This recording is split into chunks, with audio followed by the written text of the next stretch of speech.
నమస్తే కళ్యాణ్ గారు. నమస్తే జయ గారు. నేను రివీల్ చేయటం కన్నా అసలు అనుష తను రెడీగా ఉంది మాట్లాడటానికి. ఫోన్లో కాల్ చేసేస్తానండి. తప్పకుండా మేడం. హలో అనుష, నమస్తే అండి. నేను జయానండి, అందమైన జీవితం ప్రోగ్రామ్ నుంచి మాట్లాడుతున్నాను. మేడం నమస్తే మేడం. నేను ఈ కాల్ కోసమే ఎదురు చూస్తున్నాను మేడం. ఎప్పటి నుంచో అసలు చేస్తారని అనుకోలేదు మేడం. డెఫినెట్గా ఖచ్చితంగా మాకు వచ్చే ప్రతి మెయిల్కి స్పందిస్తాము. కాకపోతే ముందు వెనుక ఆ ప్రయారిటీని ప్రకారం మాట్లాడుతూ ఉంటాము.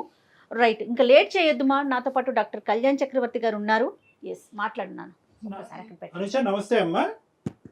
నమస్తే సార్. ఎవరిది సమస్య?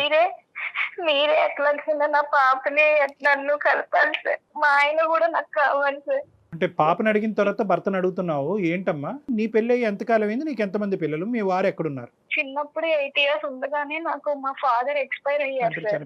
చనిపోయారు. అప్పటి నుంచి మా మమ్మీయే చాలా కష్టపడి నన్ను ఎక్కడెక్కడో పని చేసి చాలా కష్టపడి నన్ను డిగ్రీ వరకు చదివించారు సార్. మమ్మీ ఎంతో కష్టపడింది. ఈ రోజుల్లో ఒక అమ్మాయిని పెంచాలంటే ఎంత కష్టపడాలి సార్. ఒక అమ్మాయినమ్మా, ఇంకెవరు లేరు? వేరే పిల్లలు ఎవరు లేరు? నువ్వు ఒక్కదానివే అమ్మకి? ఒక్కదాన్నే సార్. నేను కష్టపడి పెంచింది. నువ్వు ఎంతవరకు చదువుకున్నావు? డిగ్రీ చదివావా ఏంటి? డిగ్రీ వరకు చదివించింది సార్. నన్ను తండ్రి లేరు అనే లోటు లేకుండానే నన్ను పెంచింది సార్. తల్లి దైవంతో సమానం. వెనకాల ఏమైనా ఆస్తిపాస్తులు కానీ సొంత ఇల్లు అట్లా ఏమన్నా ఉన్నాయమ్మా? ఫైనాన్షియల్ ఒక హౌస్ అనేది ఉంది మేడం. డాడీ అలాగా చేసిన దాంట్లో, ఆయన సంపాదించిన దాంట్లో ఒక హౌస్ అనేది మటుకు ఉంది మనకు.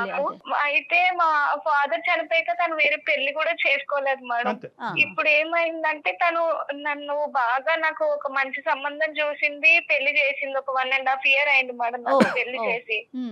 నాకు ఇప్పుడు ఒక 8 months పాప కూడా ఉంది మేడం. అయితే సార్ మమ్మీ నన్ను పెళ్లి చేసింది, చాలా గ్రాండ్ గా చేసింది. మంచిగా నేను పెళ్లి చేసుకుని వచ్చేసినాక ఏంటంటే తను రీసెంట్ గా ఒక 6 months దగ్గర పెళ్లి చేసుకుంది మేడం. తను కూడా ఒక రోజు వచ్చి ఇట్లాగా ఇన్విటేషన్ అది మాకు ఇచ్చి ఇట్లా నేను పెళ్లి చేసుకుందాం అనుకుంటున్నానమ్మా అని చెప్పేసి అన్నారు. సో మేము కూడా అంతే ఓకే. తను కూడా ఇప్పుడు దాకా నా కోసం పెళ్లి చేసుకోలేదు, కష్టపడి పెంచింది. ఏ లోటు లేకుండా అన్ని నాకు ఇచ్చింది సార్. ఇల్లు కూడా అమ్మలేదు సార్. ఎందుకు పిల్ల కోసమే ఉంచుదామని అప్పు అడిగినా కూడా ఎవరు ఇవ్వకపోతే ఇల్లు కూడా తను అమ్మలేదు. పెళ్లి అనే ప్రస్తావన వచ్చిందా? లేదంటే నువ్వు ఎప్పుడన్నా అమ్మ నువ్వు పెళ్లి చేసుకోవచ్చని ఎప్పుడన్నా అన్నావా? ఇప్పుడు ఎందుకు వచ్చింది? పెళ్లి అయినటువంటి దగ్గర అసలు ఎప్పుడు లేదు సార్. తను ఎప్పుడు నాకు కూడా ఏమి షేర్ చేయలేదు. మేబీ తను కూడా చేసుకోవచ్చా లేదా అని ఆలోచించుకొని మరి డెసిషన్ వచ్చాక నాకు చెప్పిందో ఏమో గానీ ఎప్పుడు నాతో కూడా ఏం అనలేదు సార్. డైరెక్ట్ గా ఇన్విటేషన్ తీసుకుని వచ్చిన ఇవ్వటం ఏంటి? దానికి ముందు చెప్పలేదా అమ్మ నేను ఇలా పెళ్లి చేసుకుంటున్నాను, పెళ్లి చేసుకోవాలని అనుకుంటున్నాను, అసలు ఆ వ్యక్తి ఎవరు, ఈ వయసులో నిన్ను చేసుకోవటానికి ఎవరు ముందుకు వచ్చారు, నువ్వు ఇష్టపడ్డావా అతను ఇష్టపడ్డారా, అసలు మీ ఇద్దరు పరిచయం ఎప్పుడు అనేది బేసిక్ ఈ కంటెంట్ అనేది అమ్మ నీకు ఎప్పుడు చెప్పలేదా? డైరెక్ట్ ఇన్విటేషన్ తో వచ్చేసిందా? ఎప్పుడు చెప్పలేదు. ఒకసారి మటుకు ఇట్లా ఇన్విటేషన్ తీసుకొచ్చి చేసుకుందాం అనుకుంటున్నారు, ఏమంటారని అప్పుడు అడిగింది సార్. సో నువ్వు షాక్ అవ్వలేదమ్మా అప్పుడు? ఓకే, సంతోషకరమైన అంశమే, కానీ కొద్ది షాక్ అయ్యావా? అయ్యాం సార్. ఎందుకు అవ్వం సార్ అంటే అదేంటమ్మా ముందు చెప్పాలి కదా, ఇప్పుడు ఏంటి అని కూడా అన్నాం సార్. చేసుకోవటం డాక్టర్ గారు అన్నట్లు తప్పు కాదు, కానీ ఇప్పటికిప్పుడు చెప్పటం అనేది కొంత ఆలోచించాల్సిన విషయం. ఎందుకంటే ఇక్కడ 2 అంశాలమ్మా. అంటే ఒక సంతోషకరమైనటువంటి పరిస్థితి చాలా సందర్భాల్లో దిగ్భ్రాంతి కలిగించే అంశం కింద కూడా మారచ్చు. సో నీకు కూడా లోకజ్ఞానం ఉంటుంది కాబట్టి వచ్చే వ్యక్తిని కొద్దిగా నువ్వు కూడా అసెస్ చేయడానికి అవకాశం ఉంటుంది కదా. ఆ బేసిక్ అసెస్మెంట్ లేకుండా అమ్మ డైరెక్ట్గా ఇన్విటేషన్ తీసుకొచ్చి ఇస్తే వచ్చే వ్యక్తి కరెక్ట్ వ్యక్తి కాకపోతే ప్రాబ్లం అవుతుంది కదా. అందు గురించి నేను అంటున్నా. రెండో పెళ్లి చేసుకోవటం అనేది కామన్ అండి. ఇష్యూను ప్రకారం అమ్మాయి కానీ అబ్బాయి కానీ రెండో పెళ్లి చేసుకోవచ్చు ఎప్పుడు వాళ్ళ మధ్య పిల్లలు లేనప్పుడు. ఒకవేళ వన్స్ పిల్లలు ఉన్నారంటే ఖచ్చితంగా వాళ్ళ అభిప్రాయం అనేది తీసుకోవాల్సిన పరిస్థితి కదా కళ్యాణ్ గారు. అదే తల్లి యొక్క ఉద్దేశం ఎలా ఉంటుందంటే కనుక ఇక్కడ వరకు నేను నా జీవితాన్ని ఒక విధంగా దారబోసాను, సాక్రిఫైస్ చేశాను, కూతురు ఆడపిల్ల పెళ్ళి అయింది. ఒకప్పుడు అబ్బాయే ఉండుంటే కనుక ఆవిడ ఇంత ధైర్యంగా అడిగేసి ఉండేదా?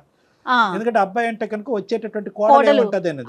ఇప్పుడు కూతురు కాబట్టి మన కూతురు పుట్టింటి నుంచి అత్తింటికి వెళ్ళింది అనేటటువంటి ఉద్దేశంతో ఏంటంటే ఆవిడ కొద్దిగా స్వేచ్ఛ అనేది వచ్చి ఉండొచ్చు. కానీ ఎంత కాదనుకున్నా కూడా ఓకే నువ్వు ఏదన్నా మైనరు నీకు తెలియనటువంటి అంటే కనుక అది వేరే విషయం.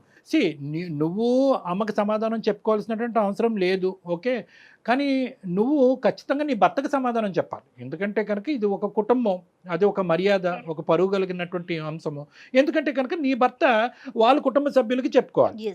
ఇన్విటేషన్ నీకు ఇచ్చిందా, భార్యాభర్తలు ఇద్దరికి ఇచ్చిందా? ఇద్దరికి సార్. వచ్చే ఇద్దరిని కూర్చోపెట్టే అప్పుడు నేను ఒక ఇట్లా డెసిషన్ తీసుకున్నాను అని అప్పుడు చెప్పారు సార్. మీ హస్బెండ్ రియాక్షన్ ఏంటి నాన్న? తను అప్పుడు ఏమీ మాట్లాడలేదు సార్. తను ఓకే అండి అదే కొంచెం సేపు ఆలోచించుకున్నారు. కొంచెం సేపట్లాగా తర్వాత మేము అందరూ కూడా కొంచెం ఓకే అయ్యి ఆమె డెసిషన్ కు ఓకే చెప్తున్నాం సార్ మేము. కాదు అనుష, మీ హస్బెండ్ కూడా మనస్ఫూర్తిగా ఓకే చేసినట్లు అనిపించిందా నీకు?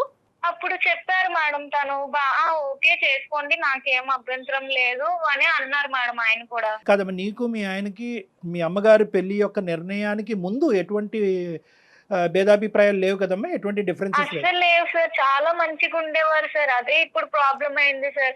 సడన్ గా ఇప్పుడు మమ్మీ పెళ్ళైంది, ఆమె లైఫ్ ఆమె బానే బతుకుతున్నది, హ్యాపీగానే ఉన్నారు, మాకు ఏ ప్రాబ్లం లేదు.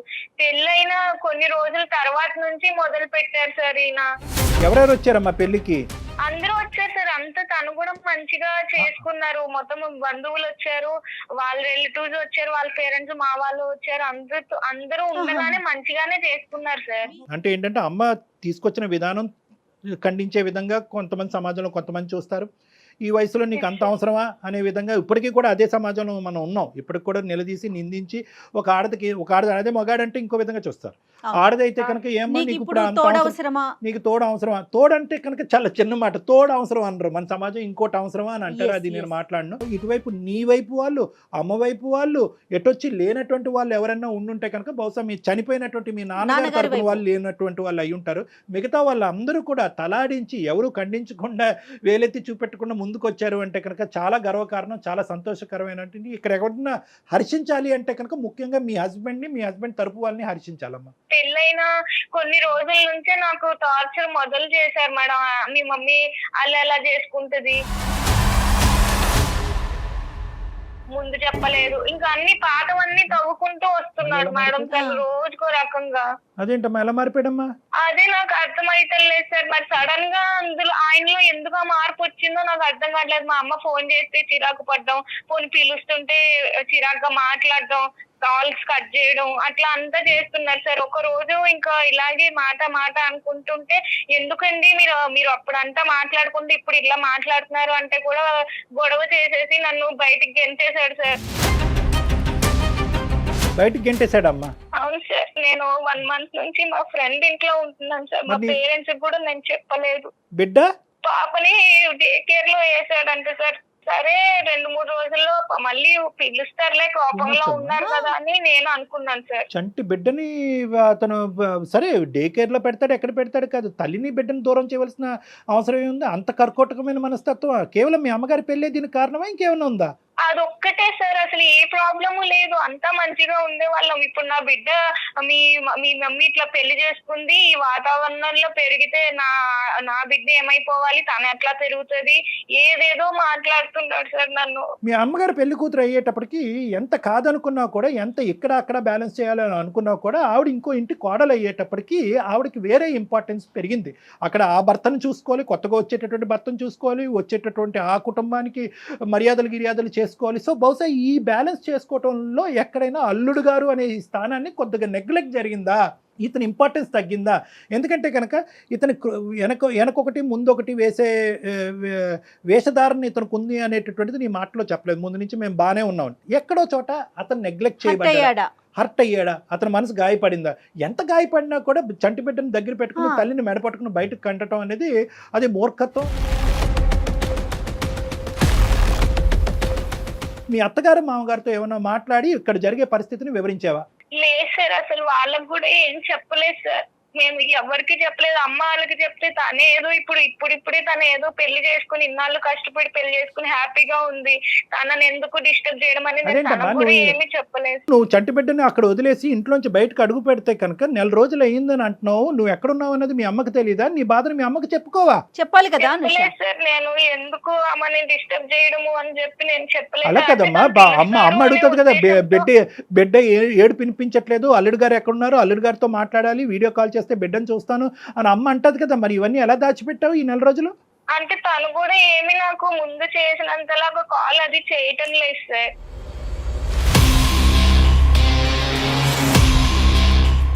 బిడ్డ పాలు తాగుతుందమ్మా? తాగుతారు సార్. నేను డే కేర్ కి వెళ్ళినా కూడా నా ముందే ఏడుస్తూ ఉన్నా కూడా వాళ్ళు నన్ను అలౌ చేయలేదు సార్, ఈ డే కేర్ వాళ్ళు కూడాను.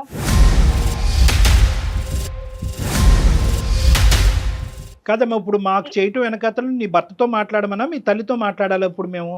మా హస్బెండ్ తోనే మాట్లాడాను సార్. అసలు ఎందుకు అలా ఉంటున్నారు, ఆయన ప్రాబ్లం ఏంటో మీరే క్లియర్ గా కరెక్టే అడగండి. మాట్లాడతాము. మీ భర్త యొక్క పాత్ర చాలా సందిగ్ధమైనటువంటి పాత్ర, చాలా క్లిష్టమైనటువంటి పాత్ర. ఎందుకంటే కనుక మామగారు పెళ్ళప్పుడు కాలు కడగాలి కానీ పెళ్ళైన తర్వాత మామగారు వచ్చారు ఇతనికి. ఏం పేరమ్మా అతనిది? భాస్కర్ సార్. కలపండి ఫోను. ఇక్కడ మానవత్వం అనే ఒక అంశం. ఇక్కడ ఏంటంటే బిడ్డ, తల్లి, సొంత బిడ్డ. ఇప్పుడు ఈవిడ పాలు ఇవ్వకపోతే ఈవిడ ఎంత బాధపడుతుందో, తండ్రిగా తల్లి పాలు ఆ బిడ్డ తాగలేకపోతుందని చెప్పాడు. దానికి అత్తగారి పెళ్లికి సంబంధం ఏంటి? హలో చెప్పు. చెప్పేది ఏంటండి, నన్ను ఎప్పుడు ఇంటికి రాస్తావు? కాదు నీకు ఎన్నిసార్లు చెప్పిన అర్థమైతే లేదా? ఫోన్ చేయొద్దు అని చెప్పిందా నీకు? ఎందుకు చేస్తున్నావు మాట్లాడి? నాకేముందండి, మా అమ్మ పెళ్లి చేసుకుని వెళ్ళిపోయి ఆమె హ్యాపీగానే ఉంది కదా, మన జీవితం ఎందుకండి? అట్లని కాదు. ఇప్పుడు నేను నీకు చెప్పింది ఏంది? నాకు నువ్వు వద్దు, నాకు నువ్వు అవసరం లేదు, నాకు పాప ముఖ్యం, పాపని నేను చూసుకుంటున్నా, నువ్వు అవసరం లేదు. నీ జీవితం నువ్వు బతుకు, మీ అమ్మ జీవితం మీ అమ్మ బతికినప్పుడు నీ జీవితం నువ్వు బతకడానికి ఏంది?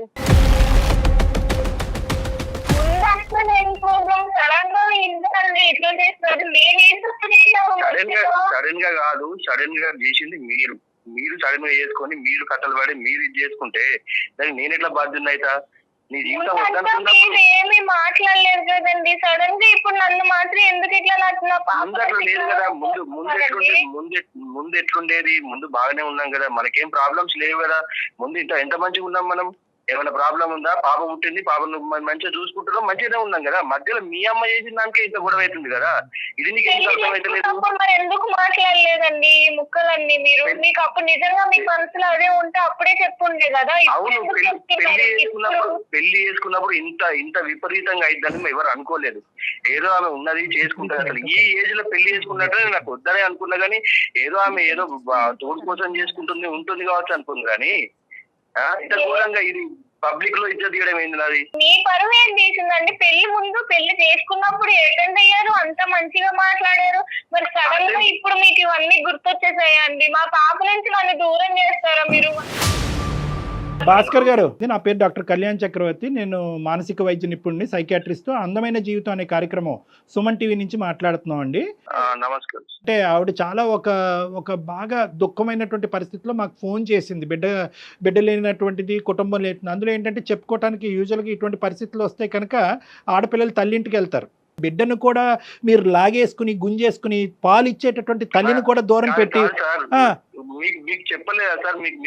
చెప్పలే. అదే మాకేంటంటే ఆ పరిణామం, ఆ కాన్సిక్వెన్స్ ఒకటే అతి భయంకరంగా కనిపించేటప్పటికి, ఇదేంటమ్మా దేవుడు లాంటి మనిషి రాక్షసుడి కింద మారిపోయాడని అంటున్నావు, ఏంటో ఒకసారి ఫోన్ కలపమ్మంటే భాస్కర్ కలిపింది ఫోను. సో మీరు చెప్పండి సార్, ఏం జరిగింది? ఈ పరిస్థితులు రావడానికి కారణం వాళ్ళ అమ్మే సార్. ఇది ఇంత ఘోరంగా జరగడానికి కారణం వాళ్ళ అమ్మే. నేను ఫస్ట్ నుంచి చెప్పుకుంటూనే వస్తున్నా. ఆమె మేము మంచిగా ఉండేవాళ్ళం సార్, మా సంసారం బాగుండేది, అసలు మేము ఎవరికి ఏం చేసేవాళ్ళం కాదు, మంచిగా ఉండేవాళ్ళం సార్. ఈ మధ్యలో వీళ్ళ అమ్మ వచ్చేసి ఈమె ఇట్లా వేసుకొని వీళ్ళు ఈ పెళ్లి చేసుకొని, ఆ పెళ్లిని దానికి ప్రీ వెడ్డింగ్ షూట్ చేసుకొని దాన్ని అంతా ప్రజలలో మొత్తం అందరికి తెలిసేటట్టు చేసి నా ఇజ్జత్ తీసింది సార్. నాకు మొత్తం అసలు ఎక్కడ కూడా నాకు పరువు లేకుండా చేసేసింది వాళ్ళు.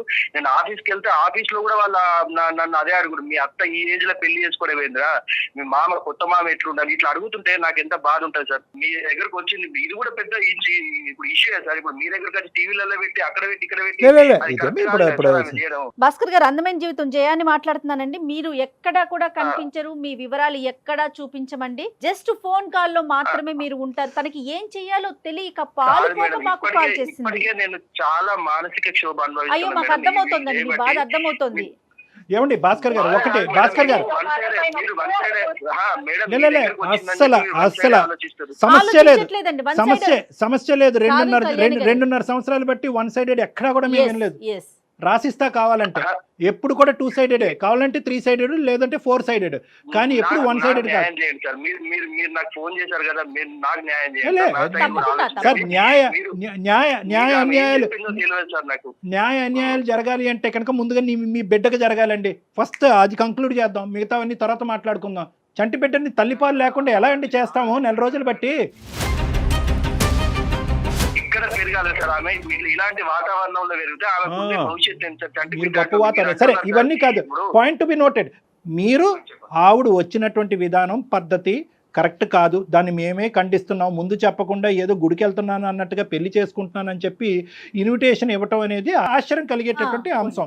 కొద్దిగా మెచ్యూరిటీ ఉండాలి. ఇక్కడ కూతురికి ఇన్విటేషన్ ఇవ్వట్లేదు, కూతురికి సంబంధించిన భర్తకు కూడా అల్లుడికి కూడా ఇన్విటేషన్ ఇవ్వటుంది. ఇదేంటంటే ఆవిడ చేసేటటువంటిది ఆవిడ పాయింట్ ఆఫ్ వ్యూలో ఇప్పటి వరకు త్యాగం చేసినటువంటి జీవితంలో కూతురు ఇంట్లోంచి బయటకు వెళ్ళిపోయిన తర్వాత ఒంటరి జీవితం అనుభవించలేక ఒక ఆడదానికి లేదా ఒక మగాడికి ఒక తోడు ఉండాలి కాబట్టి వాళ్ళు ఇష్ట ప్రకారం వాళ్ళు పెళ్లి చేసుకుంటారు. అది నేను ఖండించట.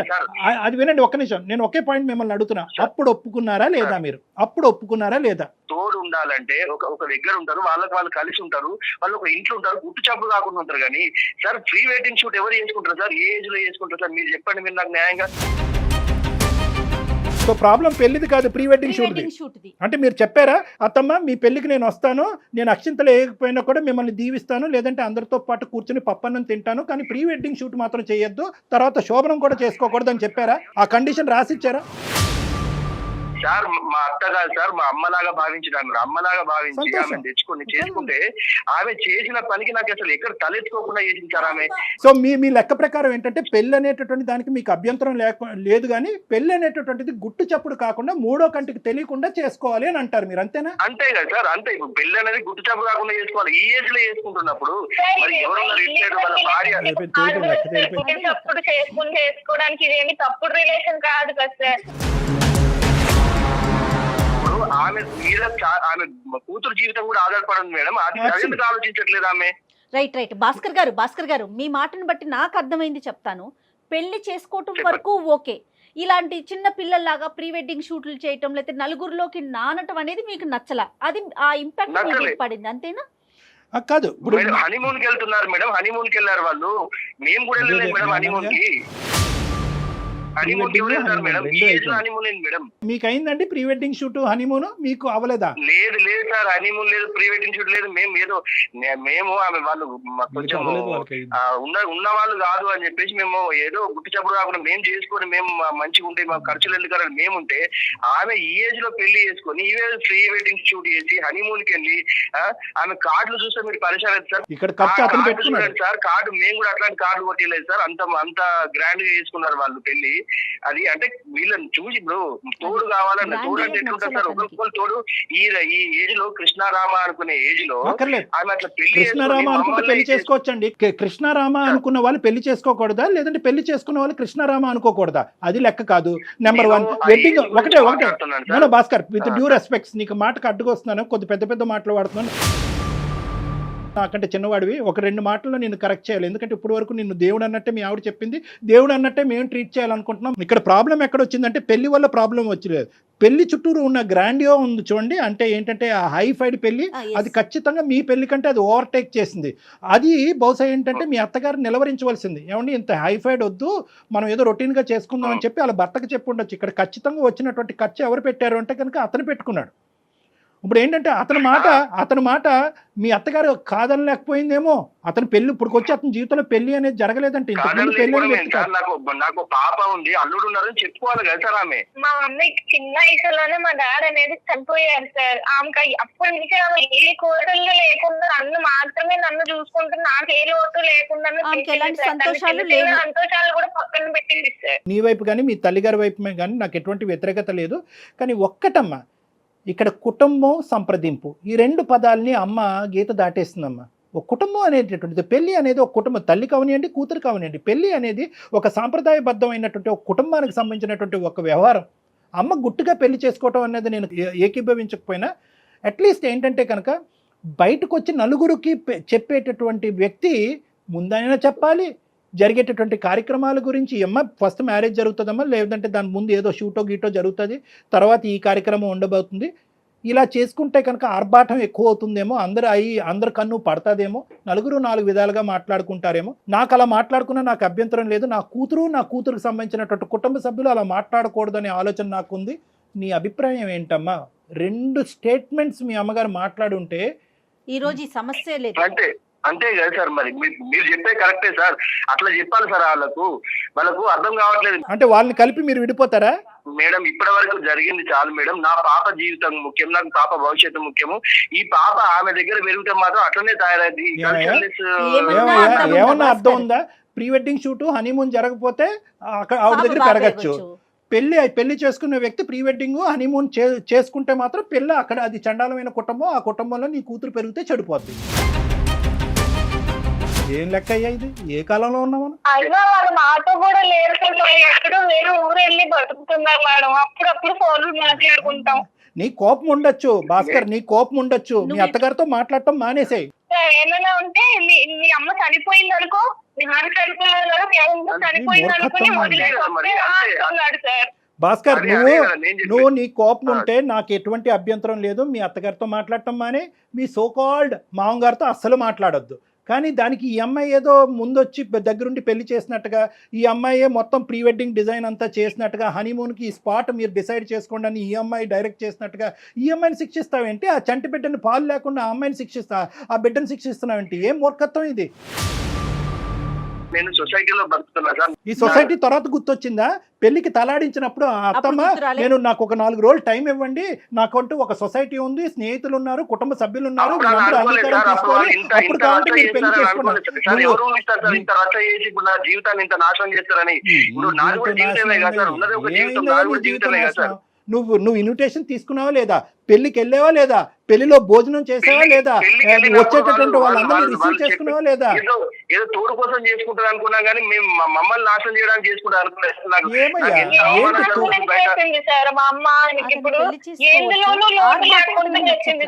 భాస్కర్, ఇప్పుడు మీరు చేసే పని ఎలా ఉందో తెలుసా? అనుషని వాళ్ళ అమ్మతో మాట్లాడటానికి లేదు. అనుష బిడ్డ దగ్గరికి, అంటే ఇటు పక్క ఇప్పుడు మీరు ఇద్దరు తల్లుల్ని వేరు చేస్తున్నారబ్బా భాస్కర్. ఆలోచించండి మేడం. మీరు వాళ్ళ గురించి ఆలోచిస్తున్నారు మేడం. నా జీవితం ఇప్పుడు నా ఇంట్లో నేర్చుకుంటే నా దగ్గర ఉన్న అందరూ అదే అంటుంది మేడం. నా చుట్టాలలో నా ఫ్రెండ్స్ లలో నా పరువు ఏం కావాలి మేడం? వాళ్ళ గురించి ఆలోచిస్తే భాస్కర్, ఎవరన్నా ఏదన్నా వాక్కొని అదాన్ని అనవసరం. ఇక్కడ 2 ఫ్యాక్ట్స్ చెప్తాను భాస్కర్, తర్వాత మీరు మాట్లాడండి మీ మనసులో ఫైనల్గా ఏముందన్నది. మీకు అవమానం పట్టడం అనేది ఎంత నిజమో, ఈరోజు అక్కడ తల్లి నుంచి ఈ అమ్మాయిని దూరం చేయటం కానీ, లేదంటే నీ భార్యని సొంత బిడ్డ నుంచి దూరం చేయటం అనేటటువంటిది చాలా క్రూరమైనటువంటి అంశం. అంతకంటే పెద్దవాడు ఏదన్నా ఉంటే అక్కడ నేను పెట్టాలి. చాలా మీ అవమానం అనేది ఒక ఎత్తు, కానీ ఈ క్రూరమైనటువంటి చర్యకి మీరు ఏంటి అనేది మీరు మర్చిపోయి మానవతా విలువలని తీసి పక్కన పెట్టేసి, ఫైనల్గా ఇక్కడ సఫర్ అవుతుంది నా బిడ్డే అనేటటువంటి యాంగిల్ కూడా పక్కన పెట్టేసి, సొసైటీ అవమానకరంగా చూస్తుంది అనేటటువంటి సొసైటీ అనే అంశంలో మీరు కంప్లీట్గా మునిగిపోతున్నారు. ఈరోజు ఏ సొసైటీ ఇప్పుడు ఈ చర్యని హర్షిస్తుంది? అరే, మా అత్తగారు వెళ్ళి కొత్తగా పెళ్లి చేసుకుంది, హనీమూన్కి వెళ్ళింది కాబట్టి ఈరోజు మా అత్తగారి మీద తీసుకోవాల్సినటువంటి పగ నా బిడ్డ మీద, నా భార్య మీద తీసుకున్నాననే అంశాన్ని వెళ్ళి మీ మొత్తం సొసైటీకి టామ్ కొట్టుకుంటూ చెప్పండి. మీతో పాటు నేను వస్తాను. ఏమంటుంది ఆ సొసైటీ చూద్దాం. సార్ మీరు పెద్ద వ్యక్తిగా మధ్య నుంచి అడుగుతున్నారు కాబట్టి సార్ నేను మీకు చెప్తున్నా సార్. నాకు ఆ అనుష వాళ్ళ అమ్మకు సంబంధం లేదు, నాకు వాళ్ళు చనిపోయిండ్రు, నాకు వాళ్ళు ఎవరు అక్కడ లేదు అని రమ్మని చేశారు. నేను తీసుకుంటా సార్. నేను సార్ ఏంటి సార్, నాకు అంత పెద్ద శిక్ష వేస్తున్నాడు ఆయన. నా బిడ్డకి నేను ఎలాగో మా మమ్మీకి కూడా నేను అలానే కదా. హలో, నా బిడ్డకి దూరం చేస్తారు. భర్త పిల్లలు అవసరం లేదా నీకు? భర్త పిల్లలు అవసరం లేదా నీకు? మీ అమ్మే ముఖ్యమైతే మరి ఆడికే వెళ్ళు. మరి నువ్వు మధ్యలో మళ్ళీ ఎందుకు ఫోన్ చేపిస్తున్నావు? మళ్ళీ ఎందుకు వస్తా అంటున్నావు? ఏదైనా సమస్య వచ్చి నువ్వు మీ అమ్మతో మాట్లాడొద్దు, నేను కావాలో మీ అమ్మ కావాలో తేల్చుకుంటే నువ్వేం చేస్తావు భాస్కర్? ఆ సమస్య రాదండి. మా అమ్మ తప్పు చేసింది కాబట్టి అంటున్నా సార్. నేను తప్పు చేయకపోతే సరే ఓకే. చూడండి భాస్కర్, ఒకటి నేను చెప్తాను, మళ్ళీ ఒక పాయింట్ చెప్తాను. నేను మిమ్మల్తో గాంభీర్యంగా నిన్ను గర్జిస్తే కనుక అది తర్వాత నువ్వు అవమానకరంగా తీసుకుంటావు. ఆ ప్రభావం నీ కూతురు మీద, నీ భార్య మీద పడుతుంది. కాబట్టి నాకు కడుపులో ఎంత కాలినా కూడా నీతో నేను ఇంకా స్వీట్గానే మాట్లాడుతున్నాను. ఎందుకంటే ఒక ఆడపిల్లని ఒంటి చేతి మీద ఈ ఇంట్లో ఆ ఇంట్లో పని చేసుకుంటూ బయట ప్రపంచం నుంచి యొక్క ప్రభావం పడకుండా, ఈ అమ్మాయి పక్కదో పడకుండా చదివిస్తూ ఎంతో గొప్పగా పెంచిందండి. ఈ అమ్మాయిని పెళ్లి చేసుకోవాలనుకుంటే ఎంత అప్పుడే అనుకోవచ్చు కదా, ఆవిడ తోడు కావాలని చెప్పి ఒక్క మాట మనలో మనం మాట్లాడుకుందాం. మీ అత్తగారు అన్నట్టుగా చూడకండి, ఒక స్త్రీమూర్తిగా చూడండి. ఒక స్త్రీమూర్తి చేసేటటువంటి త్యాగాన్ని మనం ఎందుకు గుర్తించము? అదే ఒక మగాడు భార్య చనిపోయినటువంటి 6 నెలలు సంవత్సరం తిరగక ముందే పెళ్లి చేసుకుంటే కనుక అవునండి తోడు కావాలి కదండి, వంట చేయడానికి ఒక ఆడది కావాలి కదండి, బట్టలు ఉతకడానికి ఒక స్త్రీ కావాలి కదండి అని అంటారు. అదే ఒక ఆడది ఒక పెళ్ళి అయిన తర్వాత పెళ్లి చేసుకుంటే కనుక ఎందుకు చేసుకుంటుంది, అంత ఆర్భాటం అవసరమా, గుట్టు చప్పుడు కాకుండా చేసుకోవాలి కానీ అంత ఆర్భాటం చేసుకుని చేయవలసిన అవసరం ఏం చెప్పి ఒక పక్క నుంచి తల ఊపుతూనే ఉన్నాం పెళ్లికి, ఇంకో పక్క నుంచి ఖండిస్తూనే ఉన్నాం. దాని ప్రతిఫలం, దానికి పనిష్మెంట్ ఎవరంటే కనుక ఆ అమ్మాయి కన్నటువంటి బిడ్డ. ఏ బిడ్డనైతే కనుక అల్లారు ముద్దుగా ఇప్పటి వరకు కాపాడుకుంటూ వచ్చిందో ఈరోజు తన పెళ్లి వల్ల ఈ బిడ్డ బయటకు వెళ్ళి ఉంటుందంటే కనుక గుండెకి చచ్చిపోద్దండి ఆ తల్లి. ఇంకా ఆవిడ తెలియదు కాబట్టి ఈ మాత్రం అన్నా మాట్లాడుకుంటున్నాం. దయచేసి నేను ఒకటే చెప్తున్నాను భాస్కర్, ఒక్కసారి సొసైటీ, అత్తగారు, మా పెళ్ళి అయిన తర్వాత అత్తగారి పెళ్ళి, ఈ టెక్నికల్ వర్డ్స్, ఈ క్రొనాలజీ అనేది తీసి పక్కన పెట్టేసేయండి. ఇలాగే అవ్వాలి అని చెప్పి రాముడు రాయలేదు, శ్రీకృష్ణుడు రాయలేదు, అల్లా రాయలేదు, జీసస్ క్రైస్ట్ రాయలేదు, ఎవరూ రాయలేదు. ఇది మనకు మనంగా సృష్టించుకున్నటువంటి ఒక విచిత్రమైన విడ్డూరమైనటువంటి సాంప్రదాయం. మీలో ఒక మానవత్వం ఉంది, ఒక మంచితనం ఉంది, అది బయటికి తీసుకురావాలి. నేను ఒకటే చెప్తున్నాను ఈరోజు, మీ అత్తగారితో కావాలంటే ఎటువంటి పరిస్థితుల్లో అంత ఆర్భాటంగా ఆవిడ పెళ్లి చేసుకుందని కనుక్కోమంటే అది నా బాధ్యతగా తీసుకుని నేను ఆవిడతో ఫోన్లో మాట్లాడతా.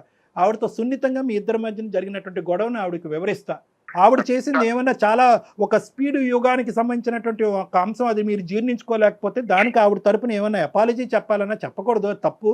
ఏదైనా ఉంటే కనుక మీ ఇద్దరు కలవటానికి ఆవిడ ఏమైనా పాత్ర పోషించాలనే అంశం ఉన్నా కూడా ఆవిడ పాత్ర పోషించే విధంగా నేను చేస్తాను. కానీ దయచేసి నీకు ఇద్దరు రెండు చేతులు జోడించి చెప్తున్నాను, ఇమీడియట్గా నీ భార్యని, నీ కూతుర్ని, అందరినీ ఒకే ఇంట్లో ఉండే విధంగా అందరినీ వెనక్కి తెచ్చుకోవాలని నా విజ్ఞప్తి. ఆ బిడ్డని ఇంకే ఇబ్బంది పెట్టద్దు, ఆ చంటి బిడ్డని. నాకు ఇక్కడ అంటే ఈ సమాజంలో ఈ టైప్ లో ఇలా చేయడం అనేది తప్పు అన్నది అనిపించింది సార్. ఒక ఇష్యూ ఏంటంటే భాస్కర్, నేను చెప్పేది ఈరోజు, what ever has happened is irreversible. ఈరోజు వెనక్కి వెళ్ళి హనీమూన్ డేస్ వెనక్కి తీసేయలేం, వెనక్కి వెళ్ళి ప్రీ వెడ్డింగ్ షూట్ తెగ్గొట్టేయలేం, పెళ్లిని తెగ్గొట్టలేం. వాళ్ళిద్దరూ హ్యాపీగా ఉన్నారు, ఇప్పటికైనా ఆవిడని బతకనిద్దాం, మనం ఆ స్వీట్ మెమరీస్ లో ఆవిడని బతకనిద్దాం. మీరు చెప్తున్నారు కాబట్టి సార్, మీరు ఆమెను పిలిపియండి, మాట్లాడండి. కాబట్టి మీరు చెప్పండి ఒకసారి, నేను కూడా మిమ్మల్ని కలుస్తాను సార్. అనుష వస్తాడు ఇప్పుడు, ఒక అరగంటలో వచ్చి పికప్ చేసుకుంటాడు నిన్ను. ఇంటికి వెళ్ళిపో అమ్మా, కలుద్దాం. అమ్మతో కూడా మాట్లాడతానమ్మా. అనుష ఏమి ఇది ఇంత విపరీతంగా జరిగిందని కూడా అమ్మకు కమ్యూనికేట్ చేయను. అసలు ఏంటి పూర్వపరాలన్నీ కొంతవరకు తెలుసుకుని అది భాస్కర్కి అర్థమయ్యేటటువంటి విధంగా చెప్పి, భాస్కర్ మనసులో ఏమైనా మిస్కాన్సెప్షన్స్, మిస్అండర్స్టాండింగ్స్ ఉంటే కనుక అది కడిగేద్దాం. అప్పుడు వాళ్ళిద్దరు కూడా తల్లి కొడుకుల్లా ఉంటారు. ఓకేనా? Thank you so much sir. Thank you madam. Right అండి, నమస్తే.